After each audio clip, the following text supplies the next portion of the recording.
प्यारी सास संगत जी, प्यार से कहना धन निरंकार जी। पहले तो दासी माता जी से यही अरदास करती है कि आपकी झोलियाँ हमेशा खुशियों से भरी रहे। आप सेवा सिमरन प्रतिदिन करो। दासी माता जी से यही अरदास प्रार्थना करती है।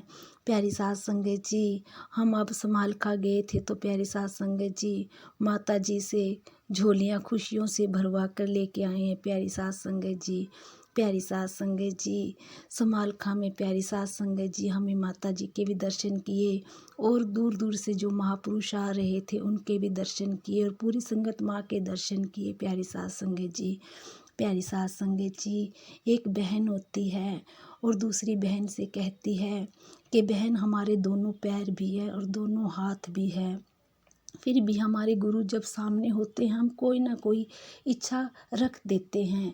प्यारी सास संगत जी, वो बहन कहती है कि उन महापुरुषों को देखो। प्यारी सास संगत जी, फिर वो बहन देखती है तो प्यारी सास संगत जी उनके दोनों हाथ नहीं होते। प्यारी सास संगत जी, और फिर भी वो महापुरुष झूम झूम कर प्यारी सास संगत जी अपने गुरु के दीदार कर रहे होते हैं और झूम झूम कर प्यारी सास संगत जी नाच रहे होते हैं। प्यारी सास संगत जी, प्यारी सास संगत जी, हमारे गुरु जी हमें विचार समझा रहे थे। प्यारी सास संगत जी, उन विचारों पर प्यारी सास संगत जी हमें उन विचारों को अपने कर्मों में हमें डालना भी है। प्यारी सास संगत जी, उनको ऊपर हमें चढ़ना भी है। प्यारी सास संगत जी, प्यारी सास संगत जी, दूर दूर से जो महापुरुष आ रहे थे वो भी प्यारी सास संगत जी अपने अपने विचार रख रहे थे।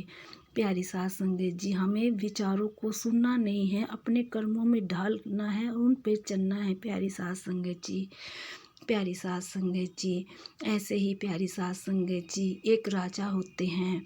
प्यारी सास संगत जी, वो राजा महात्मा बुद्ध के पास जाते हैं और महात्मा बुद्ध से कहते हैं कि महाराज, मैंने आपके बारे में बहुत कुछ सुना है, आप मुझे भी कुछ सेवा दे दो। प्यारी सास संगत जी, फिर महात्मा बुद्ध कुछ नहीं बोलते। प्यारी सास संगत जी, फिर वो राजा कहते हैं कि महाराज, मैंने आपके बारे में बहुत कुछ सुना है, आप मुझे भी कुछ सेवा दे दो। प्यारी सास संगत जी, फिर महात्मा बुद्ध कहते हैं ठीक है। तो प्यारी सास संगत जी, एक पेड़ होता है और महात्मा बुद्ध कहते हैं इसकी टहनी को काट दो। प्यारी सास संगत जी, जैसे ही महात्मा बुद्ध कहते हैं कि इसकी टहनी को काट दो तो राजा अपनी तलवार निकालता है और टहनी को काट देता है। प्यारी सास संगत जी, फिर राजा महात्मा बुद्ध से कहते हैं महाराज, ये तो बहुत छोटी सी सेवा थी, आप मुझको बड़ी सेवा दो। महात्मा बुद्ध चुप रहते हैं। फिर राजा कहते हैं कि महाराज, ये तो बहुत छोटी सी सेवा थी, आप मुझे बड़ी सेवा दो। प्यारी सास संगत जी, महात्मा बुद्ध कहते हैं ठीक है। तो प्यारी सास संगत जी, महात्मा बुद्ध कहते हैं इस टहनी को आप जोड़ दो। प्यारी सास संगत जी, राजा इधर उधर देखता है कि टहनी को जोड़ूं कैसे।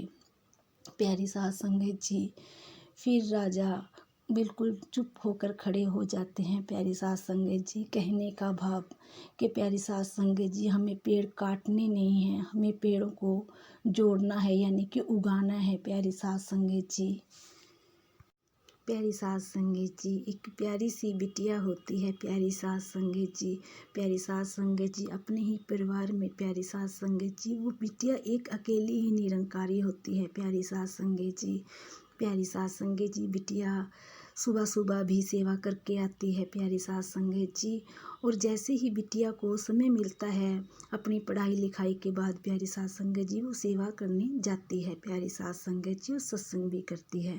प्यारी सास संगत जी, एक दिन बिटिया की जाड़ में बड़ा ही दर्द होता है और उसकी मम्मी पापा उसको बार बार कहते हैं कि बेटा संगत में मत जाओ, आप जाकर दवाई लेके आ जाओ। प्यारी सास संगत जी, वो बिटिया बिल्कुल मना कर देती है कि मैंने तो सेवा ही करनी है और मैं दवाई नहीं लूँगी, मेरे गुरु जी मेरे को ठीक कर देंगे। प्यारी सास संगत जी, बिटिया संगत पहुँच जाती है और सेवा भी करती है। प्यारी सास संगत जी, उस दिन लंगर होता है। प्यारी सास संगत जी, बिटिया सेवा कर कर और सत्संग सुनकर प्यारी सास संगत जी कुछ खाया कुछ ना खाया और घर आ जाती है। प्यारी सास संगत जी, प्यारी सास संगत जी, बिटिया की जाड़ में बड़ा ही दर्द होता है। प्यारी सास संगत जी, प्यारी सास संगे जी बिटिया घर आती है और बैठ जाती है। झाड़ू में प्यारी सास संगे जी बड़ा ही दर्द होता है। प्यारी सास संगे जी बाहर एक महात्मा आते हैं।